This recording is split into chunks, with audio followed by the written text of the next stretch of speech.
The rifle cracked twice before the screaming stopped. 3 bodies, 1 platform.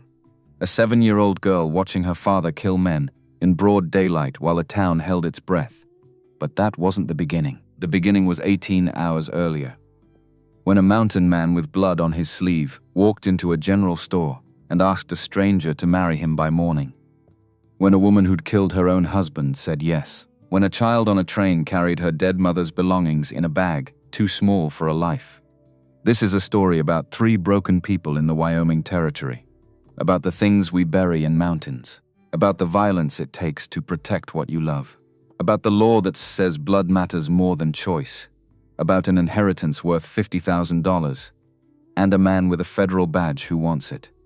The gunshots at the station, that was just the world announcing itself, reminding them that isolation doesn't equal safety, that the past doesn't stay buried, that when you build something worth keeping, someone will always come to take it. The real fight hasn't started yet. But it's coming. The autumn wind cut through Silver Ridge like a warning nobody wanted to hear. Sharp, cold, the kind that made you think winter was coming early this year, and maybe it wouldn't be kind about it. Sarah Mitchell stood behind the counter of her general store, restocking shelves with the mechanical precision of someone who'd done this exact task 1,000 times before. Flour, sugar, cornmeal, each bag in its designated spot, each label facing forward. Order, control. The 2 things that kept her nights quiet and her past buried 600 miles east in Nebraska where it belonged. The bell above the door hadn't rung in 20 minutes. October meant fewer customers. Miners holed up preparing for snow. Ranchers finishing last roundups before the freeze. The quiet suited her fine. Quiet meant predictable. Predictable meant safe. Then the door exploded inward. Not opened. Exploded, the frame shuddered. Glass rattled in the windows. Every jar of preserves on the back wall seemed to jump an inch off its shelf. Sarah's hand went to the small revolver she kept under the counter. Instinct. The kind you developed when you'd killed a man and spent 2 years looking over your shoulder, waiting for someone to figure out who you really were. But the hand stopped halfway, because the man filling her doorway wasn't a threat. He was a disaster, 6'4" if he was an inch. Shoulders broad enough to block out most of the afternoon light. Buckskin coat so worn it looked like it had survived a war, maybe several. Mud caked his boots up to the knee. Blood dried, rust-colored, streaked his right sleeve. His beard was wild, dark, shot through with premature gray that made him look both younger and infinitely older than whatever age he actually was. But it was his eyes that made Sarah's breath catch. Steel gray, haunted, carrying the kind of weight that came from seeing things no man should see and doing things no man should have to do. Those eyes found hers, locked on, refused to let go. Every customer in the store froze. Mrs. Hutchins clutched her basket of thread like it might protect her. Young Timothy Bradford stood paralyzed by the pickle barrel, mouth hanging open. Even old Samuel Pritchard, who'd fought in the war and claimed nothing scared him anymore, took a careful step backward. Everyone in Silver Ridge knew the stories about Cole Brennan, how he'd survived the Copper Hill disaster when 17 other men died, how he'd crawled through corpses in pitch darkness for 3 days while the mountain pressed down on him like God's own judgment, how he'd emerged different, wrong, how he'd disappeared into the Wind River Range and only came down 4, maybe 5 times a year for supplies, how he'd once met Sheriff Briggs on a trail during a harsh winter and told the man, in no uncertain terms, that the next person who came looking for him wouldn't make it back down the mountain. The mountain devil, they called him. The savage. The ghost. Sarah met his gaze without flinching. She'd built a life on not flinching. His voice came out rough, like he didn't use it much, like the words had to fight their way past something lodged in his throat. I need to talk to you. Not a request. Statement of fact. Sarah set down the can of peaches she'd been holding. Her voice came out level, calm, the way you talk to spooked horses or dangerous men. Whatever you need to say, Mr. Brennan, you can say it here. Something flickered across his face. Frustration, maybe. Or shame. It's private. I don't do private conversations with men I don't know. His jaw clenched. The muscle there, jumping like it wanted to break free. It's about a child. That changed things. Sarah's hand moved away from the hidden revolver, came to rest flat on the counter. Palm down, downed. grounding herself because there was exactly two kinds of men who came to women they didn't know asking about children. The kind who needed help, and the kind who were the reason children needed help in the first place.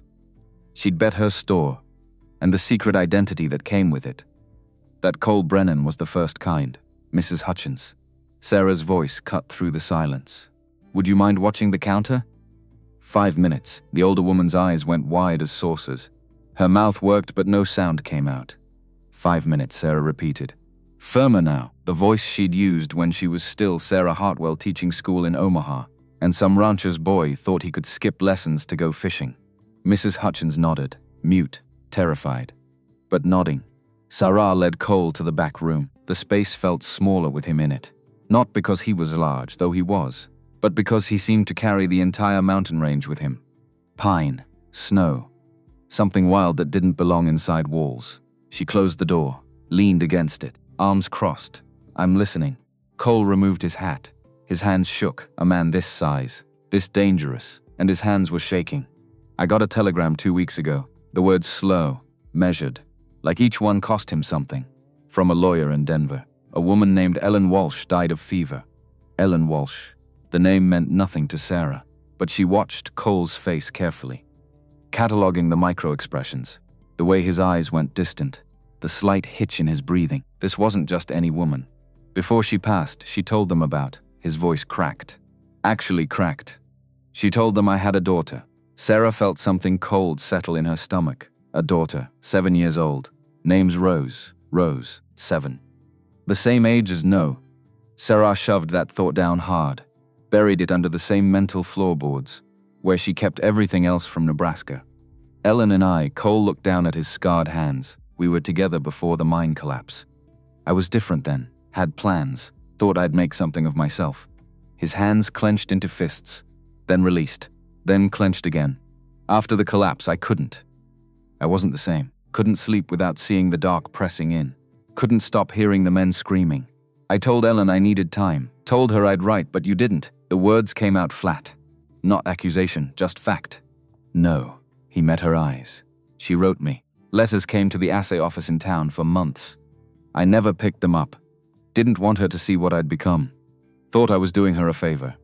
Letting her move on. Sarah had seen enough tragedy in her 32 years to recognize it in someone else. This wasn't a man looking for sympathy. This was a man drowning in guilt and desperately searching for air. She was pregnant. Cole's jaw worked. Tried to tell me in those letters. Raised our daughter alone. Worked herself half to death doing it. The injustice of it hit Sarah like a physical blow. A woman, alone. Raising a child while the father hid in the mountains nursing his wounds. Except Sarah had killed her own husband. Had run rather than face trial. Had built an entire life on deception. Who was she to judge? The telegram said Rose is arriving tomorrow morning on the 10:15 from Denver. Cole pulled a folded paper from his coat. But there's a problem. Of course there was. The lawyer contacted Judge Weaver here in town. Told him about the situation. He stopped. Swallowed hard. Weaver said, a child can't live with an unmarried trapper who disappears into the mountains for months at a time. Says it's not proper. Not safe. The pieces started falling into place with the awful inevitability of dominoes. If I can't provide proof of a stable family home when that train arrives tomorrow at 10:15. His voice went hoarse. They're sending her to an orphanage in Sacramento.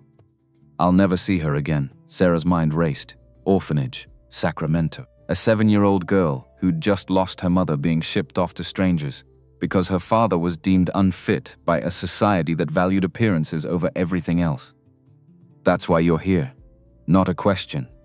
I need a wife. Cole met her eyes. No shame in it now. Just desperate honesty. Real marriage. Legal. Judge Weaver already knows about it. I went to him this morning, told him I was engaged. The audacity of it stole her breath. You told the judge you were engaged. To whom? I didn't have a name yet. He held out the paper. I'm asking you. For a moment, Sarah couldn't process the words said. They seemed to hang in the air between them like something solid. Something with weight. Mr. Brennan, you can't possibly. I know what I'm asking. He cut her off, but there was no anger in it. Only desperation. I know we're strangers. I know my reputation. I know I got no right to ask any woman for this kind of help. Then why me? The question came out sharper than she intended. Because you're alone too. The words hit harder than they should have.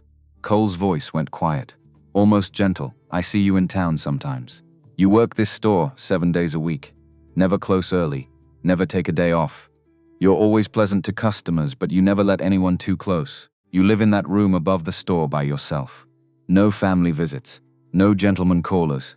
He was right about all of it, and the fact that he'd noticed, that he'd watched her long enough to catalog these details, should have terrified her. Instead, it felt like being seen, actually seen. For the first time since she'd fled Omaha with blood on her hands and a dead husband in her wake. You've built a life where you don't need anyone, Cole continued. That's why I'm asking, because you understand what it means to want to be left alone. I'm not offering romance or companionship or any of that. I'm offering a business arrangement. Sarah's pulse hammered in her throat. What kind of arrangement? You marry me tomorrow morning before the train arrives. We present ourselves to Judge Weaver as a proper married couple with a home ready for a child. You help me keep custody of Rose for 1 year. That's what the judge said he'd require to ensure stability. 1 year. 12 months. 365 days of pretending to be someone's wife while hiding who she really was. And after that year, marriage ends. You get an annulment. Go back to your life. I take full responsibility for Rose up in the mountains. He reached into his coat again, pulled out a small leather pouch, set it on the table between them with a solid thunk that spoke of weight. Metal weight, $1,500. Every cent I've saved in 7 years. It's yours regardless of whether the arrangement works or not. $1,500, more money than Sarah had seen since she'd taken Thomas Mitchell's hidden stash and run. Enough to rebuild somewhere else if her past caught up. Enough to buy safety, distance, a new identity if this one burned. But Cole wasn't done. I'll also sign over the deed to this building. Sarah blinked. This building. I own it. He said it matter of fact. Like it wasn't the most shocking thing she'd heard in 2 years. Bought it 5 years ago when the previous owner died and his widow needed quick cash. I've been renting it back to you through a land agent so you wouldn't know. The room tilted slightly. Sarah gripped the table edge. You've been my landlord? Yes. For 5 years, yes. And you didn't tell me. Something that might have been guilt crossed his face. I wasn't trying to deceive you. I knew if you realized I owned it, you might feel beholden. Might not speak your mind when rent came due. I wanted you to feel secure here. The words were so unexpected.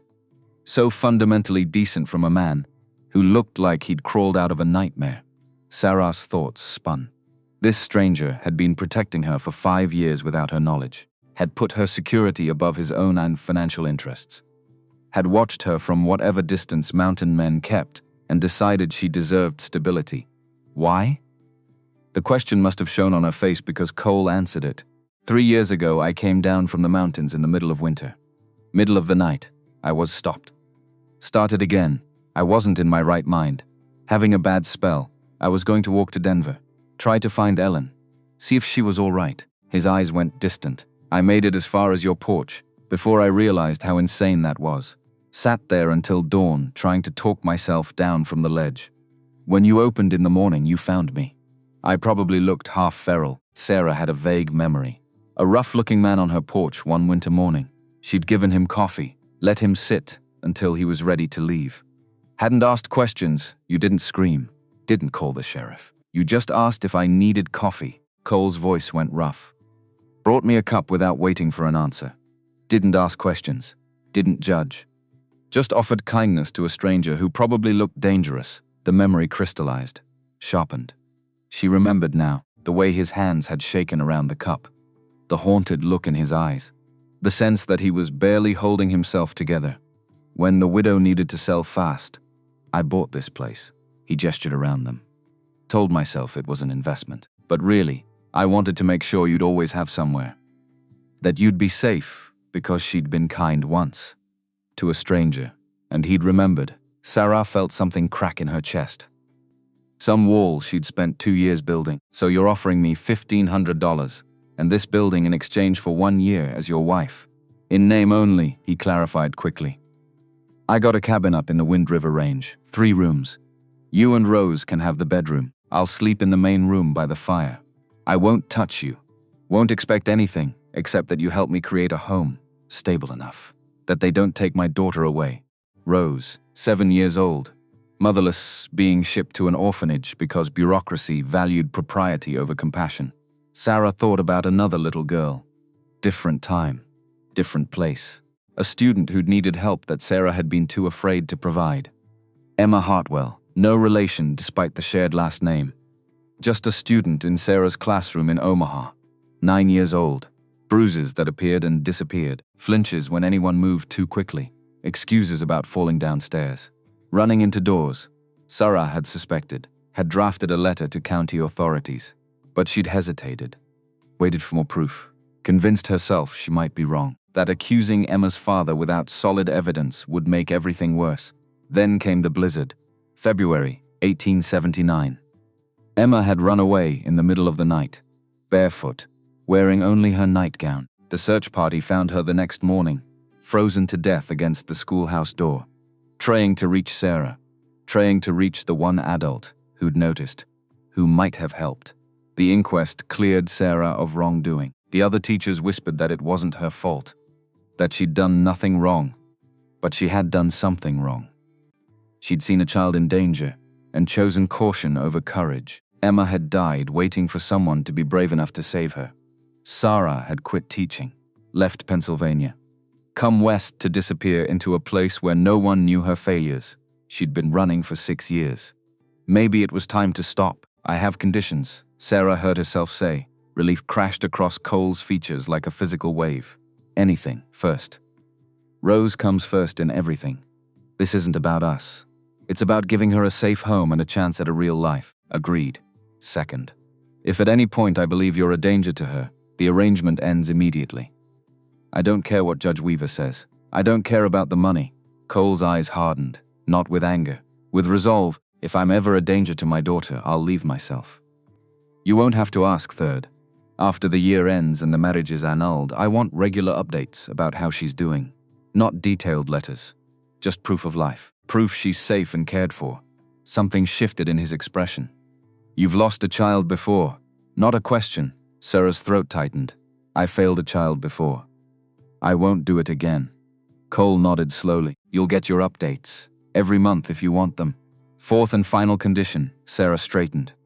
You tell her the truth eventually. Not today. Maybe not even this year. But eventually Rose deserves to know this marriage started as an arrangement. She deserves to understand why. He studied her for a long moment. Children's aren't stupid, Mr. Brennan. They know when adults are lying. Better to hurt her with honesty than lose her trust with convenient stories. You'd have made a good mother. The words landed like a punch. Don't. Sarah's voice went sharp. Don't make assumptions about what I would have been. We have a business arrangement to finalize. That's all. Cole had the grace to look chagrined. You're right. I apologize. She took a breath. Steadied herself. When do we need to do this? Reverend Coleman will perform the ceremony tomorrow morning at 7. That gives us 3 hours before the train arrives. You already arranged it. I told him I had a bride. I just didn't mention she didn't know it yet. Despite everything, Sarah felt a flicker of dark amusement. That's either confidence or insanity, probably both. For the first time, something that might have been humor touched his eyes. It transformed his face completely, made him look almost human. Then it was gone, replaced by the haunted desperation that seemed to be his default state. I'll need to close the store, Sarah said. Her mind was already cataloging what needed to be done. Pack my things. Make arrangements. I'll help. She almost refused. Independence was a habit formed from necessity, but something stopped her. Maybe it was the exhaustion in his face. Maybe it was the realization that in 18 hours she'd be married to this stranger and living in a mountain cabin with his traumatized daughter. Maybe it was just too late to pretend this wasn't happening. All right, but first go to Mrs. Hutchins and apologize for scaring her. Then go to Walsh's boarding house and rent a room for the night. Clean yourself up. Cole looked down at himself as if seeing his condition for the first time. I came straight from the high country when I got the telegram. Didn't think about tomorrow morning, 7 o'clock, church. Clean clothes, trimmed beard. Can you manage that? Yes, then go. He hesitated at the door. Turned back, Miss Mitchell. Thank you. You're saving my daughter's life. I won't forget that. Sarah didn't know how to respond, so she said nothing. After he left, she stood alone in the back room for a long moment, listening to the whispers starting up in the store beyond. By nightfall, the whole town would know. By morning, the gossip would be catastrophic. Sarah Mitchell. The quiet storekeeper who never looked twice at any man, marrying Cole Brennan after a single conversation. Let them talk. She had work to do. The next 12 hours passed in a blur of activity that didn't leave room for second thoughts. Sarah closed the store early. Ignoring the disappointed protests, she packed her few belongings into 2 carpet bags. Clothes, books, the small photograph of her Omaha classroom that she couldn't bring herself to leave behind, even though looking at it hurt. Her entire life in Silver Ridge fit into 2 bags and a small trunk. That probably said something about the life she'd been living. Mrs. Hutchins appeared at her door around sunset. Wringing her hands, "Sarah, dear. People are saying the most awful things. They're saying you're marrying that mountain devil. Tell me it isn't true." "It's true." The older woman's face went pale. "But why? What hold does he have over you? If he's threatened you, we can tell Sheriff Briggs." "No one threatened me, Helen. I'm marrying him of my own free will." Mrs. Hutchins's mouth worked soundlessly. "But you don't even know him. How well did you know Harold before you married him?" Sarah continued, folding a shawl. "You met him in April and married him in May. 6 weeks. And you told me yourself you barely spoke 10 words to him before the wedding because you were too nervous." The older woman's face flushed. "That was different. We courted properly. There were social engagements, proper chaperones, and you were terrified the entire time. You told me so yourself." Mrs. Hutchins deflated slightly. "I appreciate your concern, Helen. But my decision is made. Mr. Brennan and I have an understanding. We'll be caring for his daughter together." "His daughter?" The older woman's eyes went wide. "What daughter? That man doesn't have..." "He does. She's arriving tomorrow from Denver. Her mother recently passed away." Understanding dawned on Mrs. Hutchins's face, followed quickly by something that looked like pity. "Oh, Sarah, you're doing this for the child. I'm doing this for several reasons. The child is one of them. You can't save them all, dear." The older woman's voice went soft, sad. "What happened to that little girl back east? It wasn't your fault." Sarah's hands stilled on the shawl. Her voice went cold enough to freeze the words in Mrs. Hutchins's throat. "Good night, Helen. I need to finish packing." The older woman left. Sarah immediately felt guilty for the harsh tone. But she couldn't afford softness right now. Couldn't afford to let anyone see the cracks in her resolve. This was happening. She'd made her choice. Now she had to live with it. She didn't sleep that night. Instead, she sat by the window, watching moonlight paint silver across the empty street, thinking about all the choices that had led her to this moment. Teaching had been her life once. She'd been good at it. Patient with slow learners, firm with troublemakers, creative in finding ways to make lessons stick. The children had loved her, but love hadn't been enough to save Emma. Sarah had suspected the abuse, had seen the signs, had even started composing that letter to county authorities. But she'd hesitated, waited for more proof, convinced herself she might be wrong, that accusing a prominent citizen without hard evidence would make everything worse. Then the blizzard came, and Emma ran. And by the time they found her, it was too late. The guilt had consumed Sarah, made it impossible to look at her classroom, to face the other teachers who whispered that she'd done nothing wrong. Because she had done something wrong, she'd chosen caution over courage, and a child had died. Pennsylvania had become unbearable, so she'd fled, come west, built a new life where no one knew about Emma or the failure that defined her. But you couldn't outrun guilt. It followed you, settled into your bones, became part of who you were. Sarah had tried to make peace with it, to accept that some mistakes couldn't be fixed. But now she had a chance to choose differently. Rose was 7. Same age Emma had been when the abuse started. Rose was motherless, vulnerable, about to be shipped to strangers because society valued propriety over compassion. This time Sarah could choose courage. This time she could act instead of hesitate. Maybe that wouldn't fix what happened to Emma, but it might fix what was happening to Sarah. Dawn came too quickly and too slowly at the same time. Sarah dressed in her best clothes. A simple dress of dove gray wool with a white collar, not wedding white. She wasn't a bride in any real sense. This was a business arrangement dressed up in legal language, but her hands still shook as she pinned up her hair. She arrived at the church at 6:45, Silver Ridge Community Church. Methodist, small, simple. The kind of building that looked like it had been thrown together quickly because frontier towns needed God, but couldn't spare much lumber for his house. Reverend Coleman waited on the steps, looking profoundly uncomfortable. He was an older man, 60 if he was a day, kind eyes. The sort of minister who genuinely cared about his flock even when they made decisions he didn't understand. Miss Mitchell, he cleared his throat. I feel compelled to ask one more time if you're entering into this union of your own free will. I am, Reverend. And you understand the sacred nature of marriage? The vows you'll be taking? Sarah met his eyes. I understand that a 7-year-old girl needs a home. I understand that her father is trying to provide one. And I understand that sometimes we're called to do difficult things for the sake of children who can't save themselves. The Reverend's expression softened slightly. Helen Henderson mentioned the child. That's why you're doing this? Partially. What's the other part? Sarah glanced up the street. Cole was approaching, and her breath caught despite herself. He'd actually done it. The wild mountain man had transformed into something almost civilized. He wore a dark suit that must have been borrowed. It fit reasonably well across his massive shoulders, but was slightly short in the sleeves. His beard was trimmed close to his jaw, revealing the strong bones of his face. His hair was still too long, tied back with a leather cord, but it was clean. He looked terrified, like a man facing execution rather than marriage. The other part, Sarah said quietly, still watching Cole approach, is that I recognized someone trying to make amends for past failures. I respect that. Cole reached them, stopped, looked between Sarah and the Reverend with the expression of a man who expected them to change their minds at any second. Morning. His voice came out rough. You look presentable, Mr. Brennan, Sarah said. Something that might have been relief flickered across his face. Borrowed the suit from Walsh at the boarding house.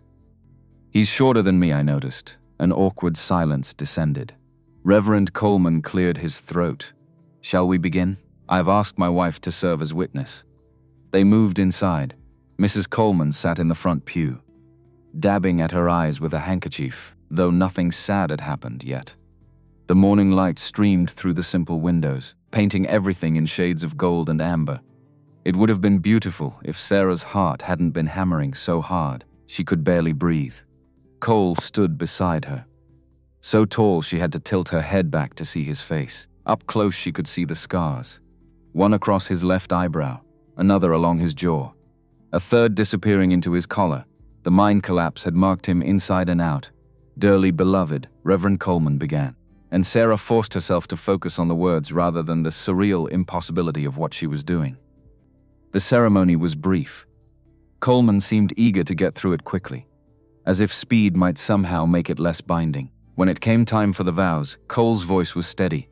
I, Cole Brennan, take you, Sarah Mitchell, to be my lawfully wedded wife. I promise to provide for you, protect you, and honor you as long as this arrangement stands. Coleman's eyebrows shot up at arrangement, but he didn't interrupt. Sarah took a breath. I, Sarah Mitchell, take you, Cole Brennan, to be my lawfully wedded husband. I promise to help you build a home, care for your daughter, and honor the agreement we've made. It wasn't poetry. It wasn't romantic, but it was honest. The rings? Coleman asked. Cole produced 2 simple gold bands from his pocket. Sarah wondered where he'd gotten them on such short notice, then decided she didn't want to know. He slid one onto her finger. His hands were huge, scarred, and surprisingly gentle. She did the same for him. Realized with a start that her hand was smaller than his palm. By the power vested in me, Coleman said with obvious reluctance, I now pronounce you husband and wife. He paused, looked between them. You may. That is, it's customary too. No, Cole said quickly, seeing the panic in Sarah's eyes. That won't be necessary. Coleman looked relieved. Then I suppose you're married. Congratulations. It was possibly the least enthusiastic blessing ever given. They signed the certificate in Coleman's office. Sarah's hand shook as she wrote her name, but the signature was legible. Cole signed with surprising precision, his handwriting better than she'd expected. When it was done, Reverend Coleman handed them the paper. I'll file this with the county clerk this afternoon. He cleared his throat. In the eyes of the law and heaven, you're now man and wife. Sarah stared at the certificate, her name next to his, 2 signatures binding them together. What had she done? We need to go, Cole said quietly. Train arrives in 2 hours. We should meet with Judge Weaver first. Show him the certificate, then head to the station. Right, the reason for all this, Rose. They thanked the Reverend and stepped out into the cool morning air. The street was beginning to come alive. Shop owners opening shutters, the baker lighting his ovens, children running errands before school, normal people doing normal things, while Sarah stood on the church steps next to the man she'd just married, feeling like she'd stepped off the edge of the world and hadn't hit bottom yet. You all right? Cole asked. No, she said honestly. But I will be. Let's go see Judge Weaver. They walked through town side by side, not touching, but close enough that people stared. Sarah saw curtains twitching, conversations stopping mid-sentence, heads turning to follow their progress. Let them stare. Judge Weaver's office was in the courthouse, a 2-story brick building that served as the center of Silver Ridge's limited legal system. The judge himself was a barrel-chested man in his 60s. Impressive mutton chops, a reputation for fairness that bordered on legendary. He looked up when they entered, set down his coffee cup with exaggerated care. Well, Cole Brennan, and I presume this is the mysterious fiancée you mentioned yesterday. My wife, Cole corrected, handing over the certificate. We were married this morning. Weaver studied the paper, his eyebrows climbing steadily higher. Sarah Mitchell, the woman who runs the general store. Yes, sir. Mrs. Brennan, I should say. He looked between them. Known you for 6 years, ma'am. Didn't know you and Cole here had even met. We hadn't, Sarah said calmly. Not properly. But circumstances don't always allow for lengthy courtships. Circumstances. Weaver's gaze sharpened, meaning the child arriving on this morning's train. My daughter, Cole said. Steel in his voice now, Rose. And yes, her arrival is why I needed to marry quickly. But don't mistake speed for deception, Judge. This marriage is legal and binding. Weaver leaned back in his chair. Studying them both. Legal? Certainly. Binding? We'll see. I'm not a fool, Cole. I know what this looks like. Looks like a marriage of convenience that'll dissolve the moment my authority is removed. Cole's jaw tightened. But before he could speak, Sarah stepped forward. Judge Weaver, with respect. You're right that this marriage began as an arrangement. We're not going to lie about that. Cole's head whipped toward her, but Sarah continued, however. What matters isn't how a marriage begins. It's what the people involved choose to build. Cole and I have made a commitment to each other, to his daughter. We intend to honor that commitment. Something in her voice must have convinced him, because Weaver's expression softened slightly. All right, I'll approve the placement. But on one condition. Here it came. I want to see this family in 6 months. Visit the cabin, speak to the child. Ensure she's being properly cared for. If I find evidence of neglect or abuse, I'll remove her immediately. And the marriage certificate won't protect you. Understood, Cole and Sarah said in unison. Weaver signed the necessary papers, handed them over. The train arrives at 10:15. I'll meet you at the station to finalize the transfer of custody. He paused. Don't be late. They left the courthouse, stood on the street, legally married for less than an hour, about to become parents to a child neither of them really knew. We should eat something, Cole said. It'll be a long day. They went to the small cafe near the station. The morning crowd fell silent when they entered. But Cole ignored them with the practiced ease of a man used to being the subject of whispers. They ordered coffee and biscuits, sat across from each other in awkward silence. Finally, Sarah spoke. Tell me about her, Rose. What do you know? Cole pulled a worn photograph from his pocket, slid it across the table. A little girl stared back from the image. Dark hair in braids, serious eyes, a small, uncertain smile. Ellen sent this with the telegram, Cole said quietly. It's 6 months old. The lawyer said Rose is smart. Reads above her grade level. Likes drawing and animals. He paused. She's been helping care for her mother during the illness, so she's used to responsibility. She's 7, Sarah said. She shouldn't have had to care for anyone. No, Cole's jaw tightened. She shouldn't. But her mother was dying and they had no family. So she did what she had to do. Sarah traced the edge of the photograph with one finger. She looks like you. The eyes. Yeah, Something painful crossed Cole's face. Ellen used to say Rose had my stubborn streak too. Wouldn't accept help even when she needed it. Sounds familiar. Their eyes met. And for a moment, understanding passed between them. Two stubborn people who'd rather suffer alone than accept help. Raising a child who'd probably inherited that same tendency. This was going to be interesting. The cafe door opened. Sheriff Briggs stepped in. His eyes immediately finding them. He crossed the room with deliberate slowness. Tom Briggs was 35. Solid, the kind of lawman who'd rather talk a situation down than draw his gun. But he'd draw it if necessary. And he wouldn't miss. Cole? Sarah, he pulled up a chair without being invited. Heard congratulations are in order. News travels fast, Sarah said. In a town this size? Helen Henderson was knocking on doors by dawn. Half the territory knows by now. He fixed Cole with a hard stare. I'm going to ask you this once. Is she doing this willingly? Ask her yourself, Cole said evenly. Briggs turned to Sarah. Well, no one forced me, Tom. I made my own choice, for the child, among other reasons. Briggs shook his head slowly. You're either the bravest woman I've ever met or the most foolish. Time will tell which. He stood. But know this, Cole. If anything happens to her, if I hear even a whisper that you've raised a hand or spoken a harsh word, I'll come for you. And I won't be gentle about it. Understood, Cole said without heat. But you won't hear whispers. Because there won't be cause for them. Briggs looked like he wanted to say more. But footsteps on the platform outside interrupted them. The train was early. They all turned toward the window. Black smoke rose above the buildings, accompanied by the shriek of the whistle.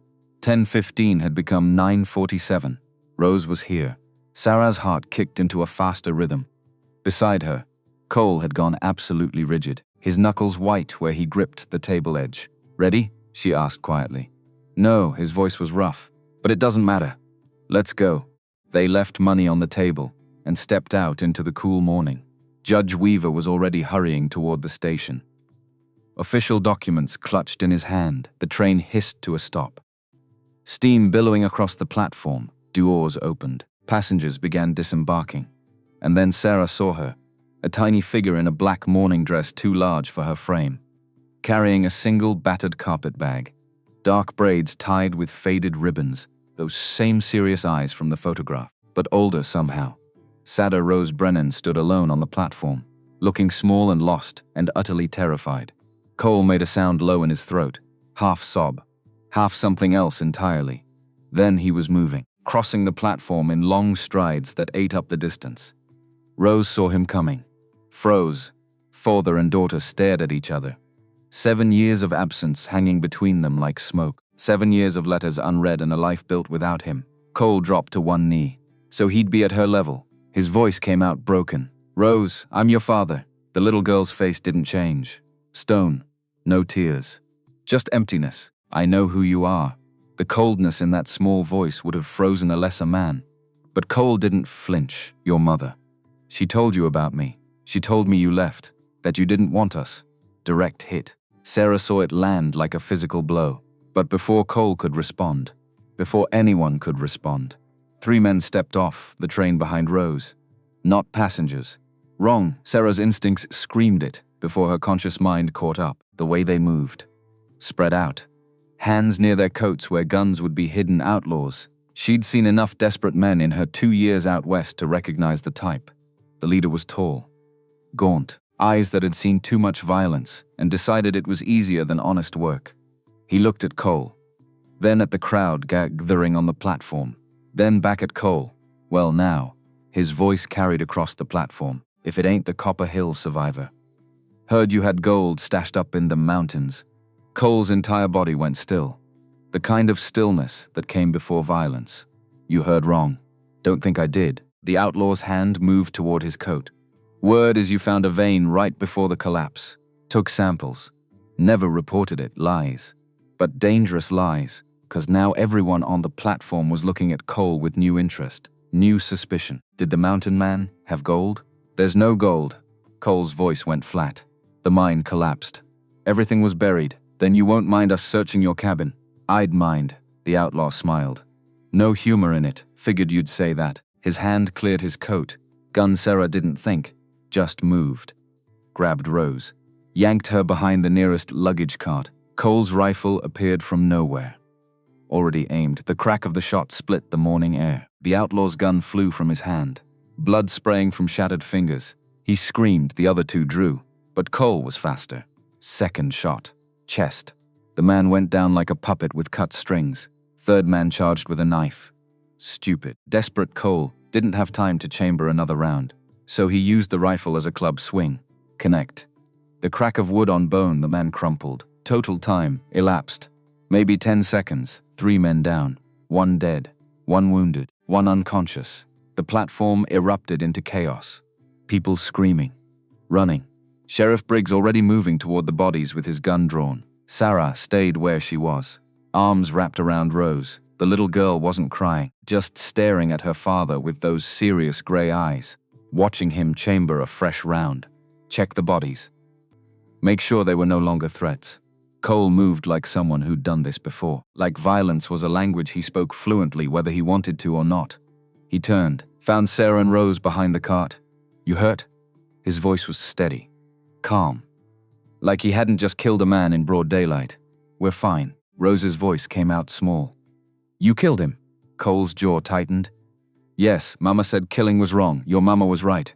But those men were going to hurt people. I stopped them." Rose processed this. "Would you have killed all of them?" "If I had to." Such brutal honesty, no sugarcoating. No lies about how violence was never the answer. Just the stark truth that sometimes it was.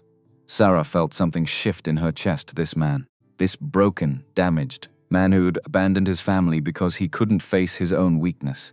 He'd just put his body between danger and his daughter, without hesitation. Maybe Cole Brennan wasn't beyond redemption after all. Judge Weaver pushed through the crowd, face pale, hands shaking slightly. "Dear God, Cole, you just self-defense." Sheriff Briggs cut in. He was kneeling by the bodies, checking pockets. "These boys have wanted posters. Robbery. Murder. They're from the Casper gang." He looked up at Cole. "You did Silver Ridge a favor." Weaver swallowed hard, nodded. Then he seemed to remember why they were all here. His gaze shifted to Rose. Still tucked against Sarah's side, Miss Rose Walsh, the little girl straightened. Some deep instinct toward propriety cutting through shock. "Yes, sir. I'm Judge Clayton Weaver.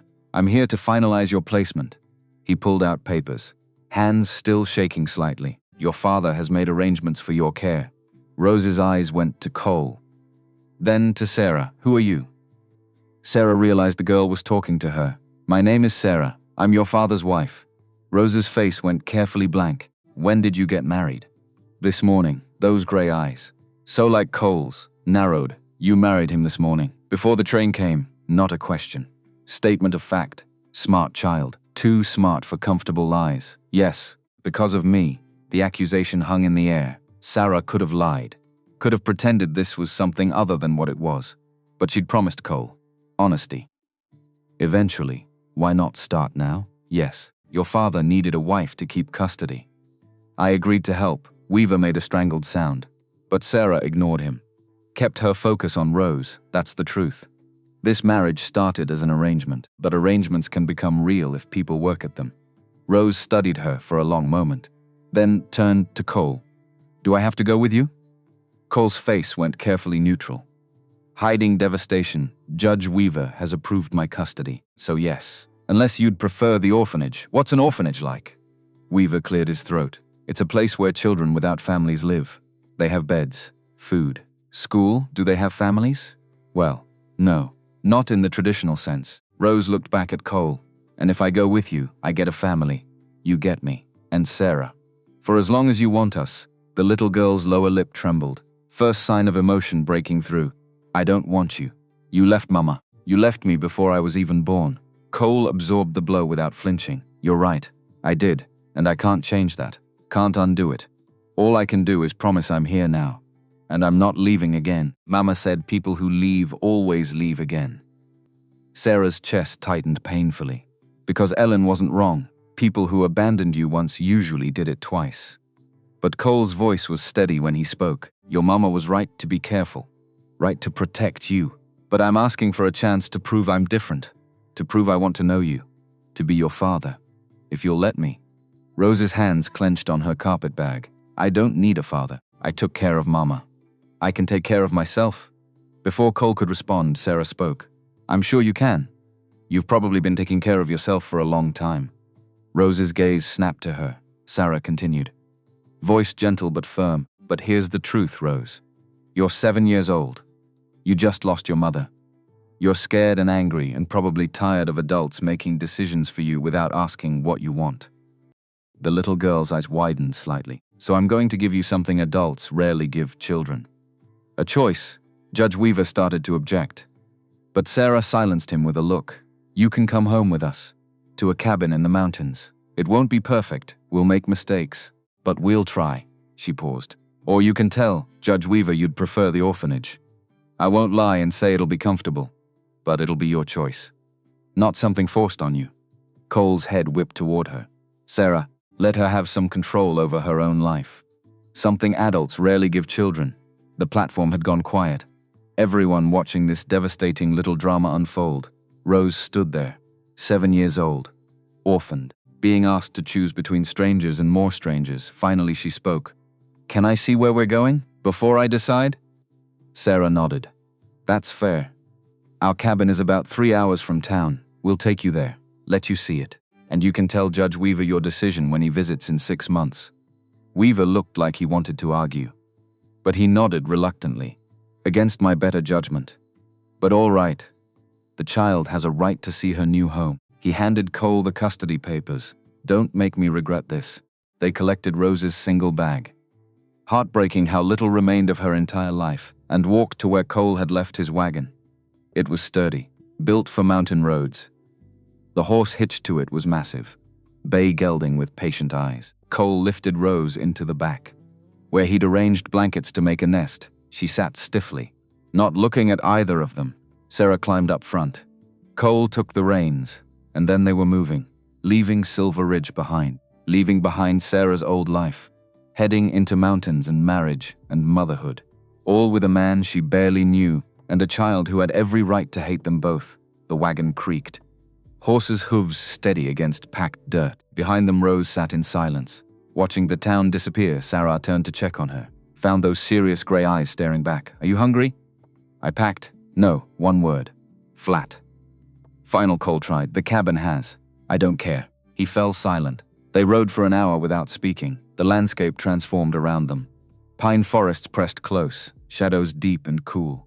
The air changed, thinner, sharper, carrying the smell of snow that hadn't fallen yet but would soon. Sarah watched the wilderness swallow them. This wasn't the gentle rolling hills around Silver Ridge. This was country that could kill you if you weren't careful. Cole handled the reins with practiced ease, guiding the wagon around rocks and fallen branches that would have shattered an axle. He knew this land, had made it his home for 7 years. Sarah wondered what that said about a man, that he'd choose isolation over society, mountains over people.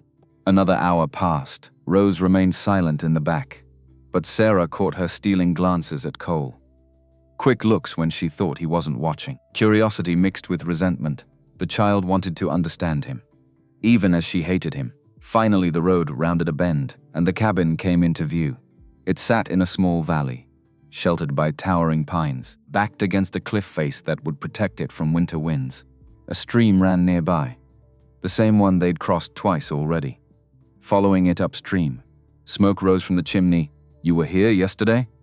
Sarah's voice broke the silence. Got the fire going, stocked wood, made sure everything was ready. He paused, wanted her to arrive to a warm home, such simple words. But they carried weight. This man, who looked like he'd crawled out of a nightmare, had spent yesterday preparing a home for the daughter he'd never met. The cabin itself was larger than Sarah expected. Solidly built from local timber, logs chinked tight against winter cold. A covered porch ran along the front. The roof looked sound, windows intact, not grand, but well made. The work of someone who knew how to survive. Cole brought the wagon to a stop. Rose climbed down without help. Stood there, looking at the structure with an expression Sarah couldn't read. This is it. Cole's voice carried uncertainty now, like he was seeing the place through her eyes and finding it wanting. It's not much, but it's quiet. How quiet? Rose's question surprised them both. Mostly, Cole stepped down from the wagon. Sometimes you hear animals, owls at night, elk in the meadow come dawn, whine through the pines. But no people, no shouting. Rose nodded slowly. Processing. Mama and me lived in a boarding house in Denver. There were always people.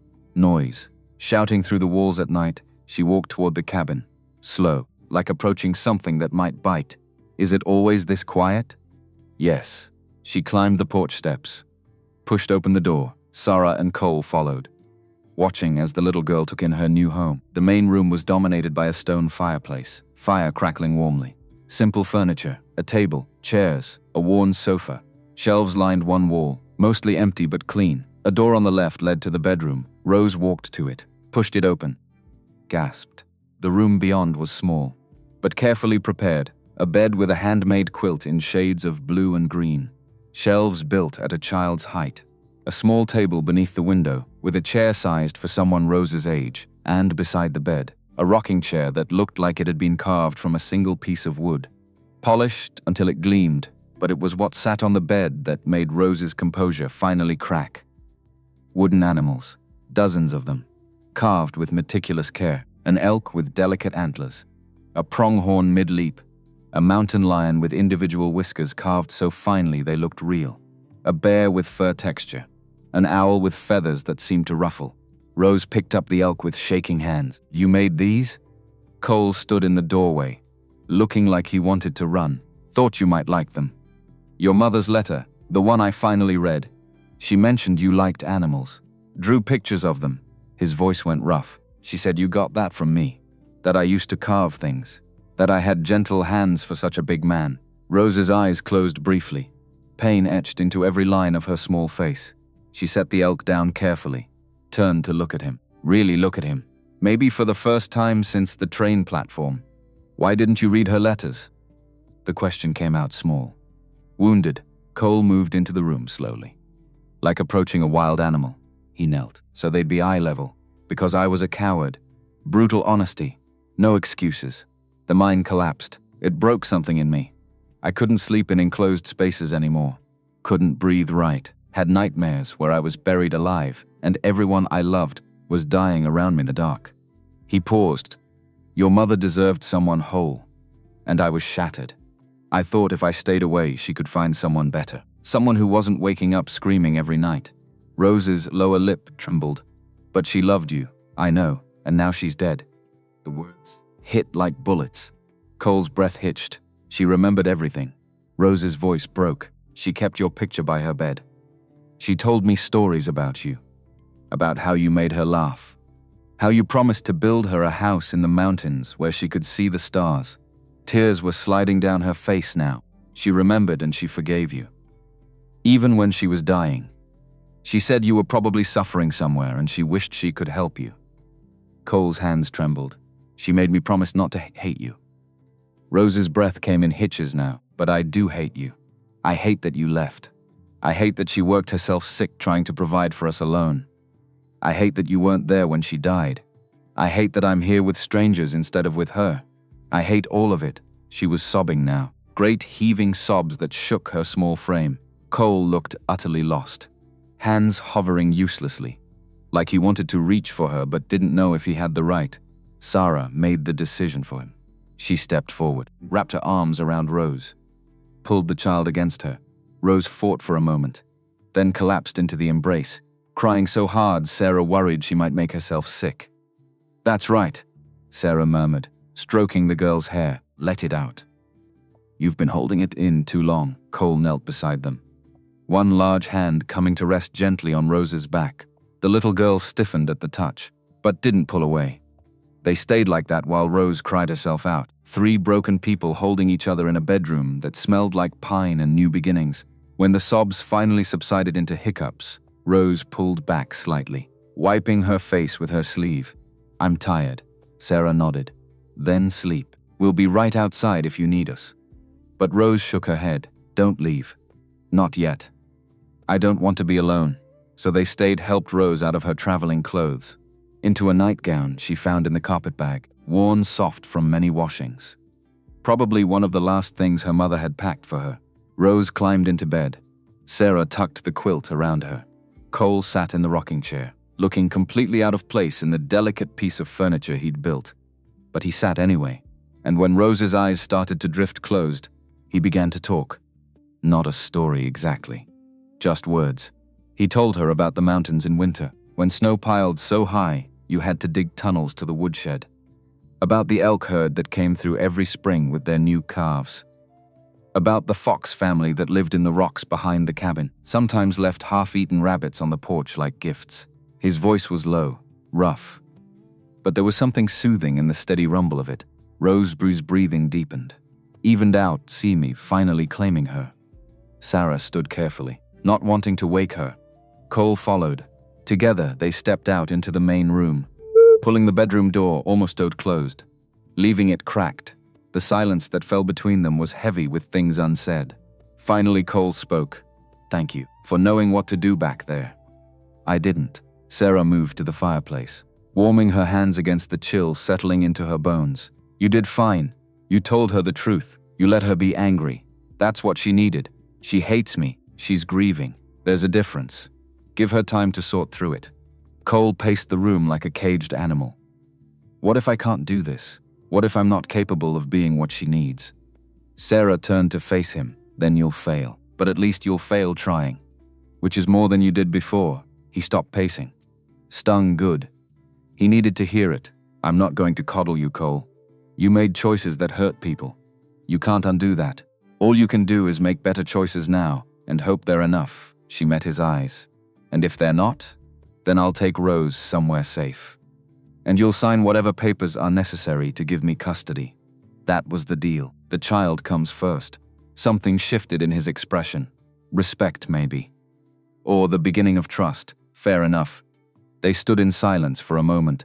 Then Cole cleared his throat awkwardly. "You should take the bedroom tonight. I'll sleep out here by the fire. We can't. Rose needs to feel secure in that room." "Like it's hers, then where?" Sarah looked up. Above the main room was a loft, accessible by a ladder. Open to the space below but separate. "Up there, we can put bedrolls in the loft. Close enough to hear Rose if she needs us. Far enough to give her space." Cole nodded slowly. "I've got extra blankets. I'll set it up." While he climbed the ladder with armfuls of bedding, Sarah unpacked the few things she'd brought. Her clothes went into a trunk in the corner, books on a shelf. The photograph of her Omaha classroom, Emma's class, she placed face down in the bottom of the trunk, unable to display it, unwilling to leave it behind. She was hanging the last of her dresses when she heard a small sound from the bedroom. A whimper. Sarah moved quickly, pushing the door open to find Rose thrashing in bed. Caught in a nightmare, her face twisted with fear, small hands clutching the quilt. "No, Mama, no, please don't go." Sarah sat on the edge of the bed, gently touched Rose's shoulder. "Rose, wake up! You're dreaming." The little girl's eyes flew open, wide, terrified. For a moment she didn't seem to recognize where she was, panic flooding her features. "It's all right." Sarah's voice was soft. "You're safe. You're in the cabin. I'm right here." Rose's breathing gradually slowed. She looked around the dark room, at the wooden animals on the shelf, at Sarah's face. "I dreamed Mama was calling for me, but I couldn't find her. She kept getting farther away, and I kept running, but I couldn't reach her." Sarah smoothed the hair back from Rose's forehead. "Those dreams are the worst kind. Do they ever stop?" The honest answer was no. Sarah still sometimes dreamed of Emma, frozen against the schoolhouse door. But that wasn't what Rose needed to hear. They get easier, less frequent, and eventually you'll have other dreams too. Good ones mixed in with the hard ones. Rose was quiet for a moment. "Will you stay until I fall back asleep?" "Of course." Sarah settled into the rocking chair, still warm from where Cole had sat earlier. She began to rock slowly, the motion soothing. Almost meditative. "Sarah, yes? Why did you really marry him?" "It wasn't just to help a stranger. Nobody does that." Smart child. Too smart, Sarah considered lying. Then remembered her own advice to Cole. Truth. Even when it hurt. A long time ago, I was a school teacher. I had a student who was being hurt at home. I suspected it, but I didn't act fast enough. She paused, the words harder to say out loud than she'd expected. She ran away one night during a storm and died trying to reach safety. I've carried that failure with me ever since. Rose was very still, listening. "When your father told me about you, about a little girl who needed a home, I saw a chance to do something right. to help a child when it mattered. Instead of hesitating until it was too late. Silence, then Rose's voice, small in the darkness. So I'm like your second chance? No, Sarah shook her head firmly. You're not a chance to fix my past. You're a person who deserves a safe home and adults who will fight for you. I'm helping because it's the right thing to do. Not because I'm trying to ease my conscience, but it does ease it. Rose's voice was knowing. A little bit. Doesn't it? The girl was 7 years old and reading Sarah like a book. Yes, a little bit. Is that wrong? Rose thought about it. I don't think so. Mama used to say people can do good things for complicated reasons. And they're still good things. Your mother sounds like she was very wise. She was. Rose's voice thickened with grief. She was the best person I ever knew. And now she's gone. And I'm stuck with strangers in the middle of nowhere. The words should have hurt. But Sarah understood them for what they were. A child speaking her truth. Raw and unfiltered, we are strangers. And this is nowhere, relatively speaking. But strangers can become family if everyone works at it. And sometimes nowhere is exactly where you need to be. Rose didn't respond, but her breathing was starting to even out again. Sarah kept rocking. Until she was certain the girl was asleep, then carefully stood. Moved toward the door. Sarah? Apparently not asleep after all. What is it?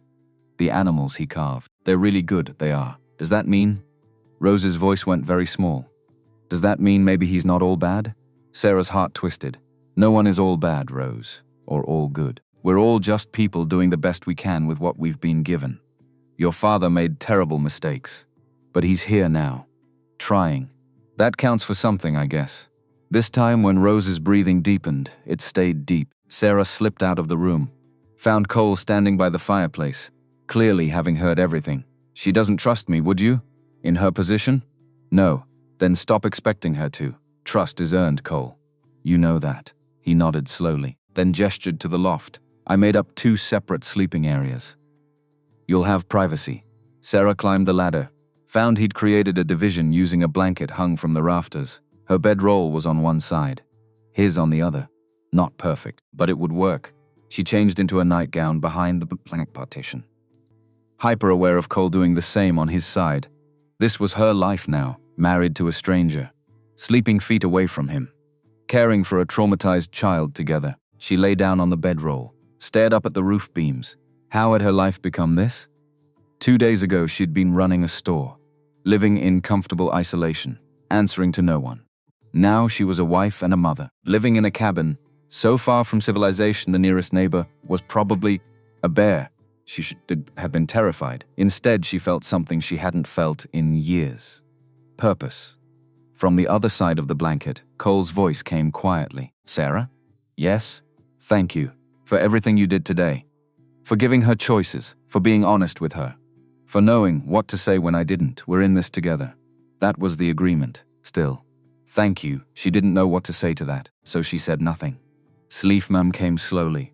And when it finally arrived, it brought dreams of schoolhouses and frozen children, and little girls with dark braids, who looked at her with Ellen's dying hope in their eyes.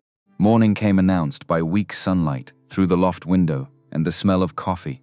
Sarah climbed down the ladder, found Cole already up, tending the fire, doing something complicated with a cast iron pan.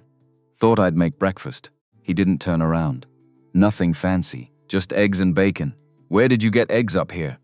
Keep chickens in a coop cabin. They're temperamental, but they produce. Of course he kept chickens. Of course this mountain recluse had a fully functioning homestead hidden in the wilderness. Sarah moved to check on Rose. Found her still sleeping. Curled around one of the wooden animals.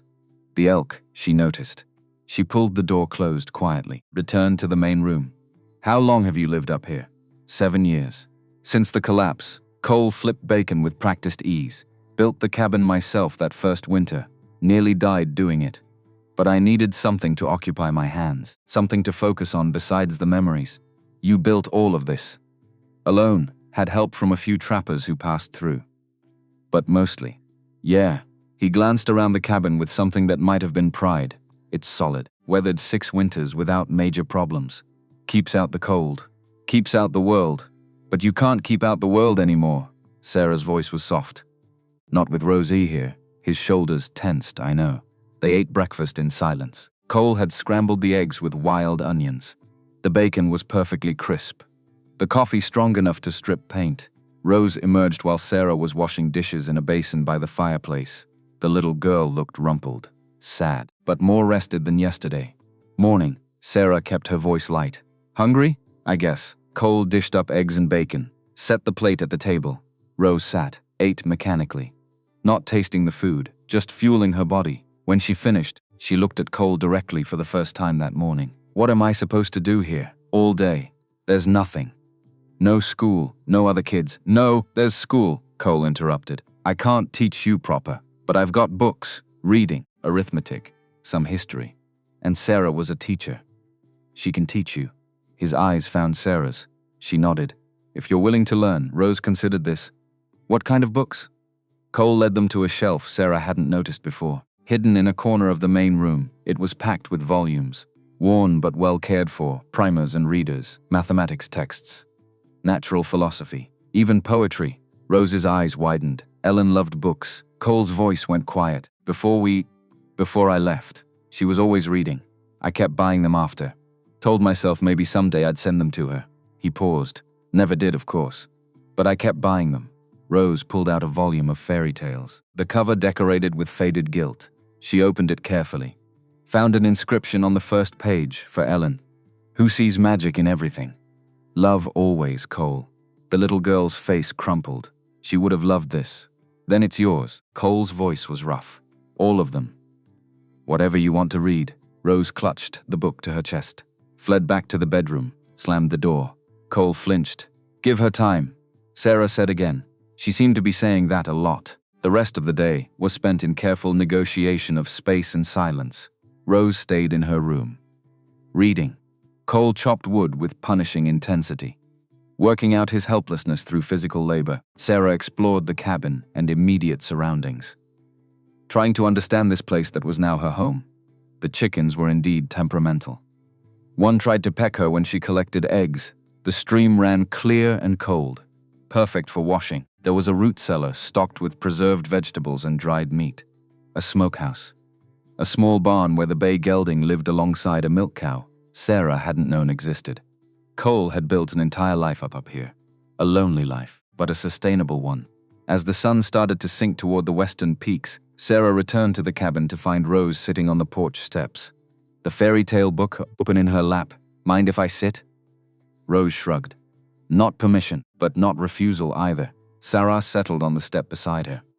They sat in companionable silence, watching shadows lengthen across the valley. It's pretty here, Rose's voice was quiet. Quieter than I thought anything could be. Does that bother you? I don't know yet. Ask me in a week. Fair enough. What are you reading? Rapunzel. Mama used to read it to me when I was little. Rose's finger traced the illustration of the girl in the tower. I never liked this story. The girl just waits for someone to save her.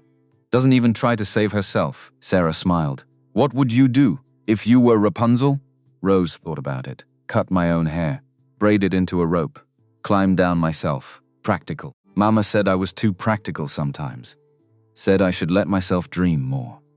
The sadness was back in Rose's voice. But dreams don't keep you fed or warm.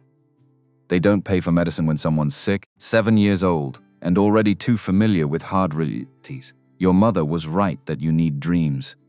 But she'd also be proud of how strong you've had to become. Those things aren't mutually exclusive.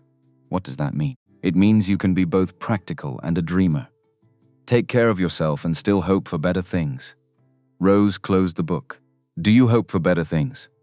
The question caught Sarah off guard. Did she? She'd spent 6 years just existing. Not hoping, not dreaming.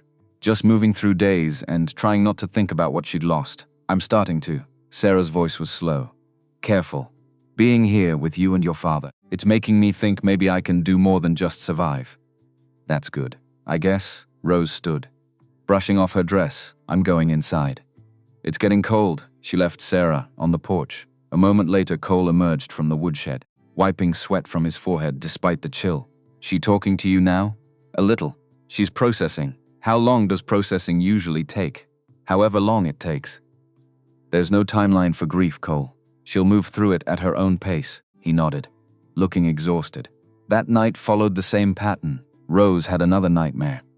Sarah comforted her until she fell back asleep, then retreated to the loft, where she lay awake listening to Cole's breathing on the other side of the blanket partition. This was her life.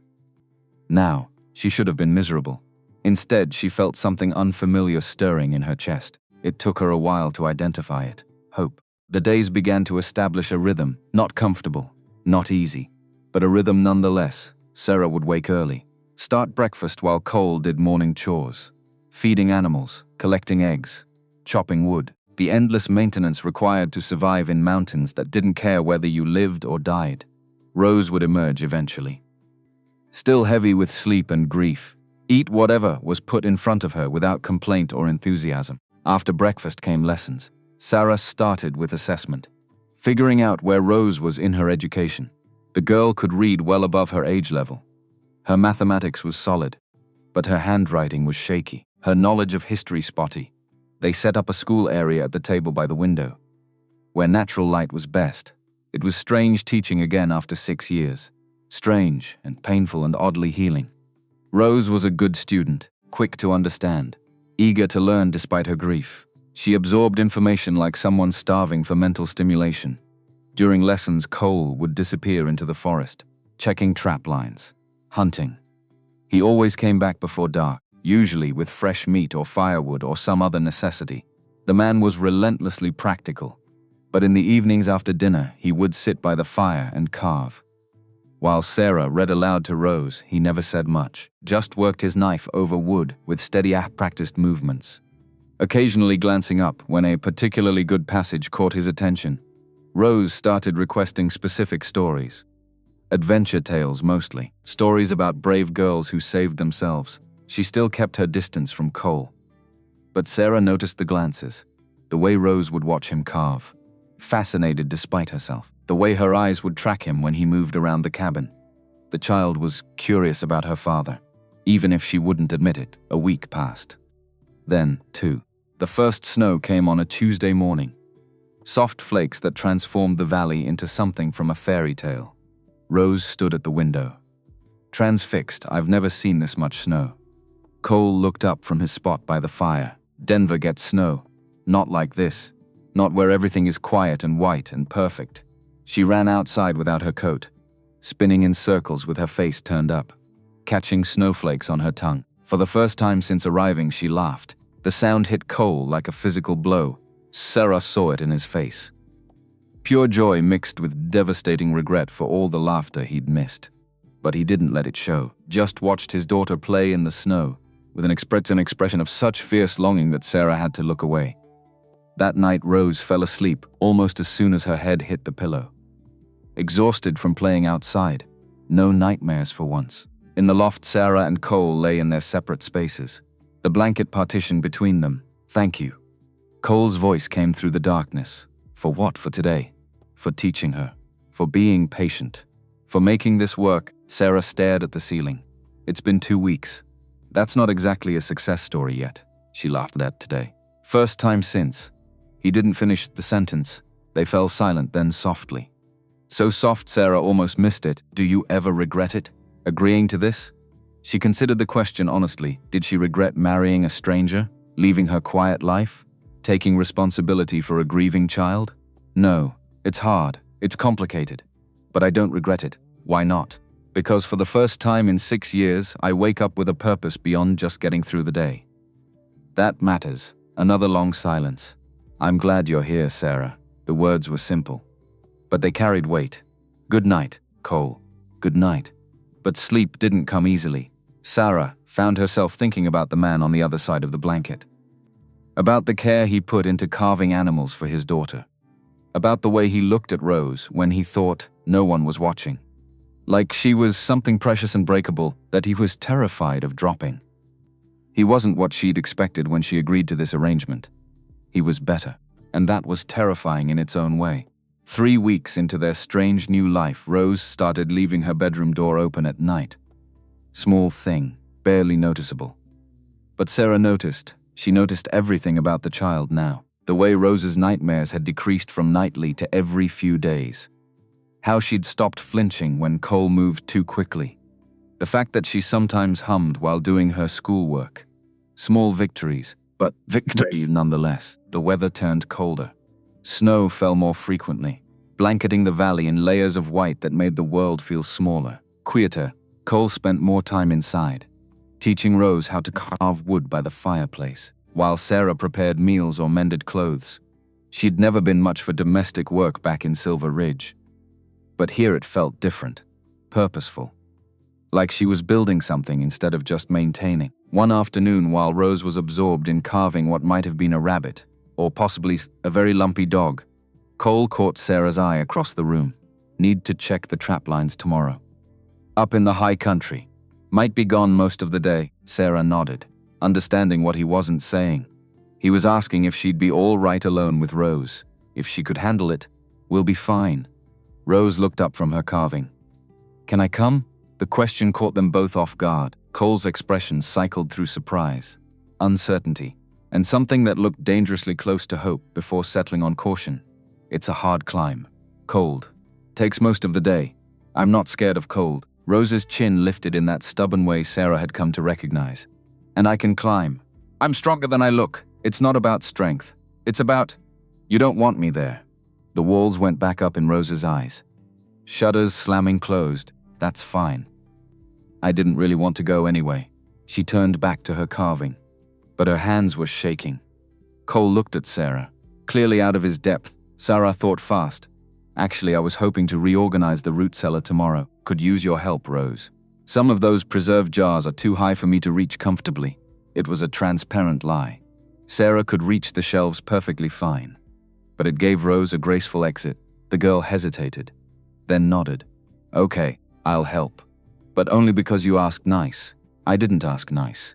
I basically ordered you. I'm choosing to interpret it as asking nice. She went back to her carving, leaving Cole shaking his head. She's going to be impossible when she's older. She's already impossible, Sarah replied. She gets it from you, me? I'm the most reasonable person here. You literally threatened to fight a bear last week because you thought it was getting too close to the cabin. It was getting too close, and I didn't threaten to fight it. I just encouraged it to leave. By yelling and waving an axe. The axe was for emphasis. Sarah laughed. The sound startled her. When had laughter become easy again? When had this isolated mountain cabin started feeling less like exile and more like home? Cole was watching her with that expression Rose had mentioned, like she was something unexpected and precious. What? Nothing. Just, you look happy. I am happy. That's strange, isn't it? A few months ago, I would have said happiness wasn't possible for me anymore. But here I am, here you are. He took a step closer, then seemed to think better of it and stopped. I need to tell you something. About why I really bought that building in town. The one I gave you? Sarah's pulse quickened. All right. After the collapse, I had nightmares. Bad ones. Woke up screaming most nights. Couldn't be around people because I'd panic if too many got too close. I came up here to disappear. He paused. But I kept having these dreams about Ellen. About her needing help and me being too broken to give it. One night I walked into town, middle of winter. Half out of my mind, I was going to go to Denver. See if she was okay. His hands clenched. I got as far as your porch before I realized how insane that was. Sat there until dawn trying to talk myself down. Sarah had a vague memory of that morning. The rough-looking man, the coffee, the kindness offered without questions. When the previous owner died and the widow needed to sell fast, I bought it. Told myself it was an investment, but really I wanted to make sure you'd always have a place. That you'd be safe. His voice went rough. Because you'd been kind when you didn't have to be. Sarah felt something crack in her chest. Some wall she'd spent 6 years building, so you're telling me you've been protecting me for 3 years. Because I gave you coffee once. Yes, that's either the sweetest or the most unsettling thing I've ever heard. Probably both. She moved toward him, drawn by something she couldn't name. This arrangement. It's changed, hasn't it? Cole's breath caught? Yes. When did that happen? I don't know. Gradually. Like snow building. You don't notice each flake. But suddenly there's 2 feet. She was close enough now to see the scar across his eyebrow. The way his pulse jumped in his throat. What do we do about it? I don't know that either. His hand came up, cupped her face. Thumb brushing her cheekbone. I know the agreement was business. 1 year. Then, annulment. But somewhere along the way, it stopped being just about Rose for me. Sarah's heart hammered against her ribs. Cole, I'm not asking for anything. Just wanted you to know, you've become essential. Not as Rose's caretaker, as yourself. Sarah Mitchell, who puts flowers on the table even though they'll die because beauty matters. I love you too. The words slipped out before she could stop them. Cole's eyes went wide. I didn't plan to. Didn't think I was capable of it anymore. But I do. He leaned forward slowly. Giving her time to pull away, she didn't. His lips met hers in a kiss that was gentle, careful, full of promise. When they finally broke apart, Cole rested his forehead against hers. I love you. Didn't plan to. Didn't think I was capable. But I do. From the cabin window came a distinct sound of celebration. Rose, clearly spying. Cole called without turning around. Rose Brennan. Stop spying. I'm not spying. I'm observing. There's a difference. Get back to your room, I will. After I finished celebrating that you two finally figured out what everyone else already knew, Cole sighed. But he was smiling. That child is going to be the death of me. Probably. Sarah agreed. But what a way to go. They walked back to the cabin hand in hand and, when they entered, Rose was sitting innocently by the fire with a book. I have no idea what you're talking about. I've been reading this entire time. Your book is upside down. Sarah pointed out. Rose glanced down, righted the book, returned to studied innocence. That night after Rose had gone to bed, Sarah and Cole sat on the porch, watching stars emerge in the darkening sky. The air was still cold, but spring was there underneath. Waiting. Judge Weaver is coming next week. Cole's voice was quiet. 6-month check-in, I know. Everything's different now than it was at Christmas. He'll see that. Is that a problem? Sarah considered. No. I think he'll approve. This is what he wanted. A real family. Not just a legal arrangement. We are a real family. Cole's voice was firm, strange and unconventional. But real, yeah. We are. They sat in comfortable silence until the cold drove them inside. Judge Weaver arrived the following Tuesday, with Sheriff Briggs in tow. This time there was no suspicion in their faces. Just professional assessment. Weaver interviewed them separately again. Then spent an hour alone with Rose. When he emerged, his expression was thoughtful. That child has been through more than most adults endure in a lifetime. But she's thriving. Her reading has advanced significantly. She's healthy, well-adjusted considering her losses, and clearly attached to both of you. He paused. So you're approving continued custody? I am. Furthermore, I'm closing the case. I don't need to return in 6 months. This placement is permanent. Relief washed through Sarah like a wave. However, Weaver continued, pulling out additional papers. There's the matter of your marriage. The original agreement was for 1 year, after which Mrs. Brennan could file for annulment and return to her previous life. Here it was. The moment they'd been avoiding. That year will be complete in approximately 4 months. Sarah and Cole exchanged glances. We're aware. Cole's voice was careful. Weaver studied them both. I'm also aware that circumstances have changed. The question is whether you wish to formalize those changes legally.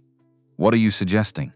That you recommit to this marriage, not as an arrangement, but as a genuine partnership. I can file the paperwork to convert this from what is essentially a custodial agreement to a standard marriage. He paused. It would eliminate any future questions about the validity of your union. Sarah spoke before she could second-guess herself. We'd like that. Cole's hand found hers under the table. Yes. We would. Weaver produced the documents. They signed them there, making official what their hearts had already decided. After Weaver and Briggs left, Rose came out from her room where she'd been pretending not to listen. So you're really staying? Forever? Forever, Sarah confirmed. And you and Pa are really married. Not pretend married. Really married. Really married. Rose nodded seriously. Then she launched herself at both of them, wrapping her arms around them in a fierce hug. Good. Because you're both stuck with me too. That night was the first time Sarah and Cole shared the bedroom. Rose insisted, saying she was too old to need them sleeping nearby anyway. Though Sarah suspected she just wanted them to have privacy. Lying in the dark beside Cole felt different than lying separated by a blanket partition. More intimate. More permanent. Nervous. Cole's voice came through the darkness a little. You? Terrified. But in a good way. They lay holding hands, and eventually sleep came. The months that followed established a new rhythm. Cole taught Rose more advanced survival skills: how to track animals, how to fish, how to read weather patterns. Sarah expanded her lessons to include more complex mathematics, introduced Rose to literature beyond fairy tales. They made trips to Silver Ridge together. Now, the three of them, a visible family. The townspeople adjusted to the reality of it, their gossip fading from scandal to simple acceptance. Mrs. Hutchins cornered Sarah at the general store one afternoon. "I was wrong about you. About him. I thought you were making a terrible mistake." She paused. "But I saw you all at the church social last week. That man looks at you like you're the sun itself. And that little girl adores you both. We're figuring it out as we go," Sarah replied.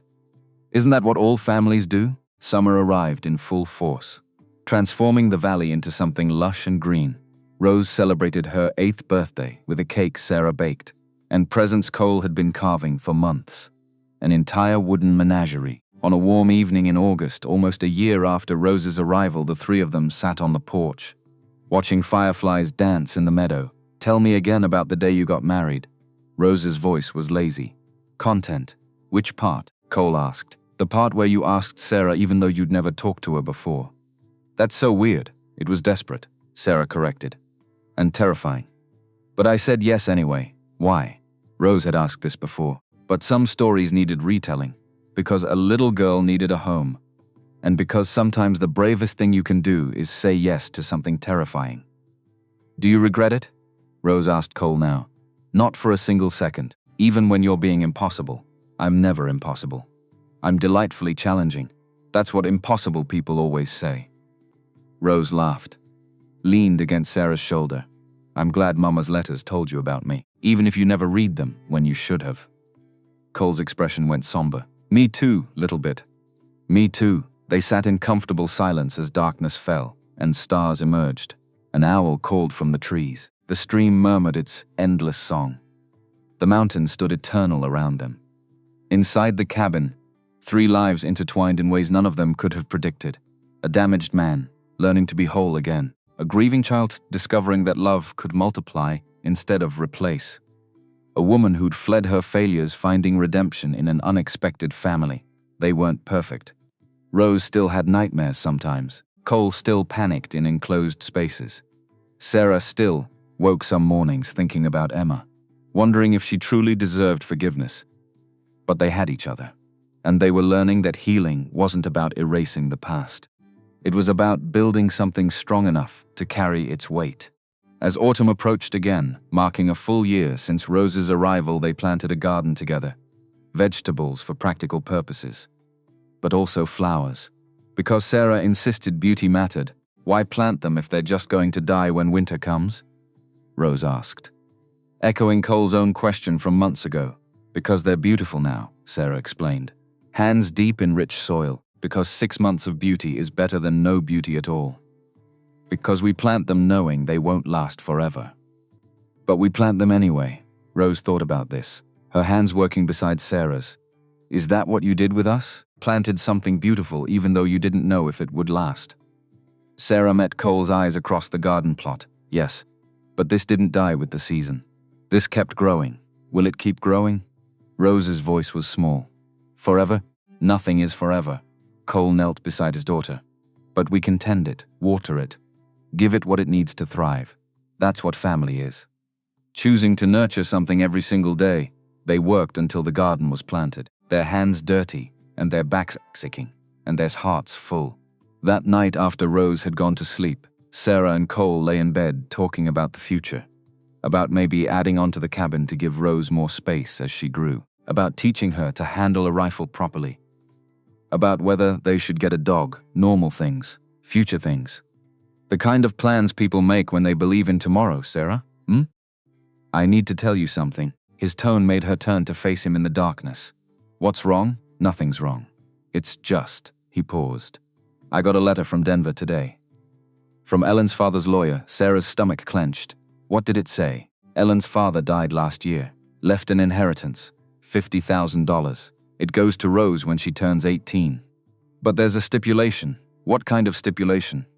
The money only transfers if she's being raised by family, blood relatives or legal guardians in good standing. Cole's voice went tight. Ellen's brother Marcus is contesting it. Says he should be Rose's guardian. That he has more right than I do. Sarah sat up. Marcus. I thought Ellen didn't have any siblings. We were estranged. He's a U.S. Marshal. Works out of Denver. Ellen cut him off years ago because he was. Cole stopped.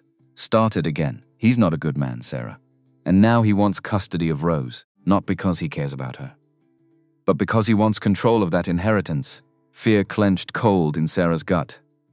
What do we do? I don't know. The letter says he's filing a petition with the territorial court, challenging Judge Weaver's custody ruling.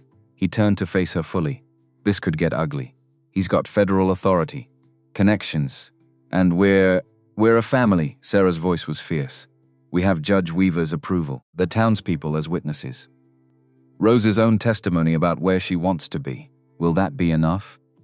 It has to be, but doubt gnawed at her, because the law didn't always care about what was right. It cared about what was legal, and blood relatives often had advantages that legal guardians didn't. They lay awake most of the night, holding each other, planning. Morning came too soon. Cole made breakfast. But none of them had much appetite. Rose sensed something was wrong. What happened? Sarah and Cole exchanged glances. They'd promised honesty. Your mother had a brother. Marcus Holloway. He's a U.S. Marshal. Rose's face went carefully blank. Mama mentioned him once. She said he was mean. He's contesting our custody. Cole's voice was gentle but firm. He wants to be your guardian instead. I don't want him. Rose's voice went small. I don't even know him. We know. And we're going to fight it. But you need to understand, this might get complicated. There might be court hearings. People asking you questions. Rose's hands clenched into fists. I'll tell them I want to stay here. With you and Sarah, we know, little bit. We know. But Sarah saw the fear in the child's eyes. The same fear she'd carried on that train platform a year ago. Fear of being torn away from the people she'd finally learned to trust. They spent the morning in tense silence, going through the motions of lessons and chores. But everything felt fragile now, like a storm was building on the horizon, and they were just waiting for it to hit. Around noon, Sheriff Briggs arrived. His expression was grim. Cole, Sarah, we need to talk. They stepped outside, leaving Rose inside with strict instructions to stay put. Briggs pulled out a telegram. Got this from the Territorial Marshal's office. Marcus Holloway is coming to Silver Ridge. Day after tomorrow. Says he's here to investigate Rose's living conditions and file formal custody petition. Can he do that? Sarah's voice was tight. He's federal law enforcement. He can investigate whatever he wants. Briggs looked at Cole, but there's something else. He's bringing a federal judge with him. Someone from outside the territory. Says he doesn't trust Weaver to be impartial. Cole's jaw clenched. So he's stacking the deck. Looks that way. Sarah felt rage building in her chest. This is about money, not Rose's well-being, I know. But proving that will be hard. He's her blood uncle. He's got legal standing. Briggs paused. You need to prepare Rose, and yourselves. This is going to be a fight. After he left, Sarah and Cole stood on the porch. The beautiful valley spread out before them. The place they'd built a life. And now someone wanted to tear it apart.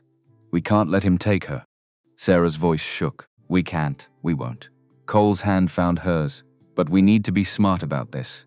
Marcus is going to look for any excuse to paint us as unfit. Then we give him nothing. Sarah's mind was already working. Planning. We document everything. Rose's education, her health, her happiness. We get testimonials from townspeople, from Judge Weaver, from everyone who's seen us as a family, and if that's not enough? Sarah met his eyes. Then we do whatever it takes, because I won't lose another child. Not to bureaucracy, not to greed, not to anything. She meant it. Would fight, would lie, would run if necessary, because Rose was theirs now, in every way that mattered. And Sarah Mitchell had already failed one little girl. She would die before she failed another. 2 days passed in anxious preparation. They cleaned the cabin until it gleamed, organized Rose's schoolwork, made sure every detail of their lives together was documented and visible. Rose grew quieter, more withdrawn. The night before Marcus was set to arrive, she had a nightmare worse than any before. Sarah held her while she sobbed. He's going to take me away. I know he is. No, he's not. We won't let him. You can't stop him. He's the law. Then we'll fight the law. Rose pulled back, looked at Sarah with those two old eyes. Would you really? Fight for me? I'd burn the world down for you. Sarah's voice was fierce. Both of us would. Cole appeared in the doorway. She's right.